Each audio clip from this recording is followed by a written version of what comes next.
جنگ کرنے کی خواہش مت رکھو، لیکن ہم پیغام امن اور پیغام اسلام پھیلاتے ہیں، اس لیے اب ریزن سنو، سبب سنو، اسلام کس لیے پھیلا۔ حضرت ربیعہ بن عامر کہتے ہیں کہ ہمارا صرف ایک مقصد ہے کہ انسانوں کو انسانوں کی غلامی سے نکال کر خالق کی بندگی میں لگا دیں، اللہ کی بندگی میں اور اس کی عبادت میں لگا دیں۔ ہمارا مقصد یہ ہے انسان انسان کا غلام نہ رہے، ہر دور میں یہی چلتا آ رہا ہے۔ اور آپ شروع کے دنوں میں جو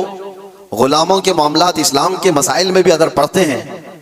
تو یوں نہیں ہے کہ اسلام نے غلامی کو بڑھاوا دیا ہے، بلکہ اسلام دھیرے دھیرے دھیرے غلامی کو ختم کر دیا۔ ارے تم نے قسم کا اگر کھا لیا، قسم کھا لیا اور اس کو توڑ دیا تو کفارے میں غلام آزاد کرنا ہے،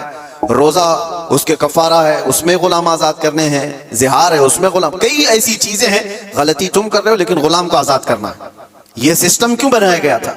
یہ سسٹم اس لیے کہ غلامی کا دور ختم ہو جائے، اور اسلام نے جو کچھ بھی غزوات ہوئے، جنگیں ہوئیں، وہ صرف اور صرف اللہ تبارک و تعالیٰ کی زمین پر اس کے احکام کے نفاذ کے لیے۔ دوسرا ریزن انہوں نے بتایا تھا کہ جب کبھی جنگ کرنے کا حکم ہمیں اس وقت تک نہیں ہے جب تک کسی قوم کے اوپر کوئی ایسا ظالم آ جائے جو وہاں کے لوگوں کا جینا دوبر کر چکا ہو، ان کو سانس لینے کی بھی دقت آ گئی ہو، تو پھر اسلام کہتا ہے کہ اللہ تبارک و تعالیٰ کی مخلوق کو آسانی پہنچانے کے لیے اور ظالموں سے نجات دلانے کے لیے پھر اس کے لیے جنگ ہوگی۔ تو جنگوں کا جو ریزن ہے، وہ مقصد ہے، وہ اللہ تبارک و تعالیٰ کی زمین کو فساد سے صاف کرنے کے لیے ہی صرف ایک ریزن آپ کو ملتا ہے، یہ اسلام میں۔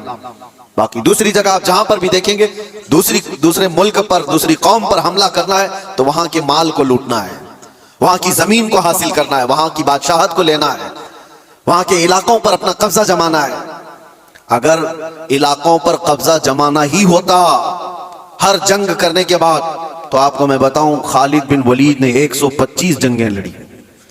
125 جنگیں لڑی اور کئی علاقے فتح کیے۔ کیا ہر علاقے کو فتح کرنے کے بعد خالد بن ولید نے اپنی بادشاہی کا اعلان کر دیا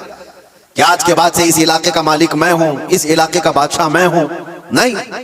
پوری تاریخ اٹھا کر کے آپ دیکھیں کتنے ایسے صحابہ ہیں جن کو سپہ سالار بنا کر کے بھیجا گیا، انہوں نے علاقے کے علاقے فتح کیے لیکن اپنی بادشاہی کا اعلان انہوں نے نہیں کیا، بلکہ ہمیشہ سے یوں اعلان کیا کہ میں رسول اللہ صلی اللہ تعالیٰ علیہ وسلم کے غلاموں کا ایک ادنا غلام ہوں، اور امن کے لیے اس زمین کو فساد سے صاف کرنے کے لیے میں یہاں پر آیا ہوں۔